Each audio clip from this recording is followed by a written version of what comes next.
محدثین کی اصطلاح خبر واحد اصطلاح محدثین کی ہے ہی نہیں ہے. یہ بات اچھی طرح جو ہے وہ ذہن میں رکھو. بڑی خطرناک اصطلاح ہے یہ خبر واحد جس کو جو ہے نا وہ کہتے ہیں، بہت خطرناک. جن لوگوں نے یہ ساری ترتیب دی ہوئی ہیں بڑے مکار لوگ تھے، وہ سازشی لوگ تھے. اب میں اس کی آپ کو اس طرح میں بتاتا ہوں.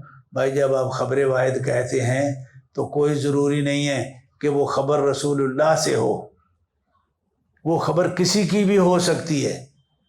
یہ خبر واحد کی اصطلاح کے اندر صرف محمد الرسول اللہ صلی اللہ علیہ وسلم کے اقوال افعال یہی نہیں آتے، ہر بندے کی خبر اس کے اندر جو ہے نا وہ داخل ہو جائے. کوئی خصوصیت نہیں ہے اس میں کہ یہ آپ صلی اللہ علیہ وسلم کے کوئی فرامین ہے، یا آپ صلی اللہ علیہ وسلم کے شرعی جو احکامات ہیں اس کا کوئی حصہ ہے یہ. اب اس کو رد کرنا بھی بڑا آسان ہے. جی یہ خبر واحد ہے میں نہیں مانتا اس کو، چلو ٹھیک خبر واحد ہے میں نہیں مانتا، تو کچھ بھی نہیں ہویا. ذہن پہ دماغ پہ دل پہ کوئی چوٹ نہیں پڑی، ایمان نے کہیں جو ہے نا وہ کھٹکا نہیں، احتجاج نہیں کیا دل میں.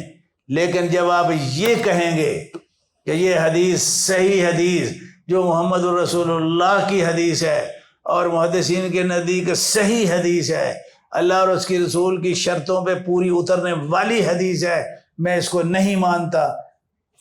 آپ کا ایمان اگر ایمان ہے تو اسی وقت آپ کا گلا جو ہے وہ دبا دے گا کہ یہ تو کیا کفر کر رہا ہے.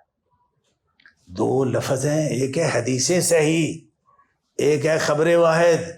خبر واحد کا رد کریں انکار کریں تو کچھ نہیں ہوتا دماغ پہ، لیکن جب یہ کہیں کہ حدیث رسول کو میں نہیں مانتا تو پھر آپ اپنے دل سے پوچھئے کہ پھر کچھ وہ پکڑتا ہے دل کو، کوئی چیز پکڑ دیا یا نہیں پکڑتی. ممکن نہیں ہے کہ کوئی تھوڑے ایمان والا بھی جو ہے نا وہ یہ بات بڑے دھڑلے سے کہہ دے کہ میں ہاں محمد الرسول اللہ صلی اللہ علیہ وسلم کی حدیث ہے، صحیح حدیث ہے، ثابت ہے ان سے، لیکن میں نہیں مانتا ہوں. یہ جرات کوئی نہیں کر سکتا. تو یہ جو اصطلاحیں ہوتی ہیں نا، ان کے جو مفاہیم ہوتے ہیں اور یہ جو اصل تکنیکی فنی لوگ یہ اصطلاحیں بناتے ہیں اور اصطلاحوں کے اندر جو وہ اس کے جو اجزاء وہ فٹ کرتے ہیں اور پھر اس کو جو نام دیتے ہیں اور اس اصطلاح کے ساتھ جو احکامات ان کے ساتھ منسلک کرتے ہیں، یہ بڑی گہری تکنیکی اور عقل کے لوگ ہوتے ہیں، چاہے وہ منفی ہوں یا وہ مثبت ذہن کے ہوں. لیکن فراست کا اور دقت نظری کا تقاضا یہ ہوتا ہے کہ وہ وہاں پہ بڑی بڑی فراست کے ساتھ اس کو فٹ کرتے ہیں. اب دیکھو نا محدثین کرام رحمۃ اللہ علیہ مجمعین نے کیا کہا، انہوں نے حدیث صحیح کہا. ان کی کوئی اصطلاح نہیں ہے متواتر کی، کوئی اصطلاح نہیں ہے خبر واحد کی.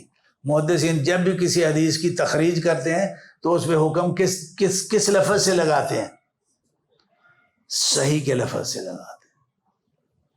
جتنے محدثین کی یہ کتب حدیث ہیں قدیماً و حدیثاً، آج کے زمانے میں بھی جن لوگوں نے کتب حدیث پہ بڑا تخریجی کام کیا ہے، بلکہ ان کے اندر جو صحیح ضعیف کو الگ کیا ہے، تو وہ وہاں پہ اصطلاحی نام کون سا رکھتے ہیں؟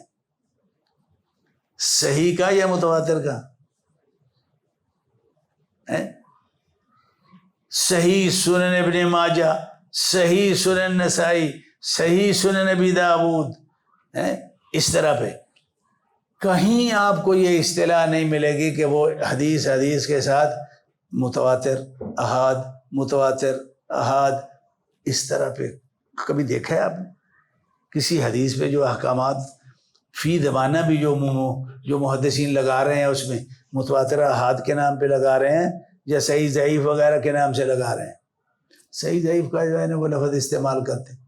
تو یہ لفظ ہی بنیادی طور پہ اگر یہ محدثین کے ہوتے تو محدثین ان کو تخریج میں جو ہے نا اس کا استعمال بھی کرتے، لیکن انہوں نے تو کوئی استعمال نہیں اس کا کیا.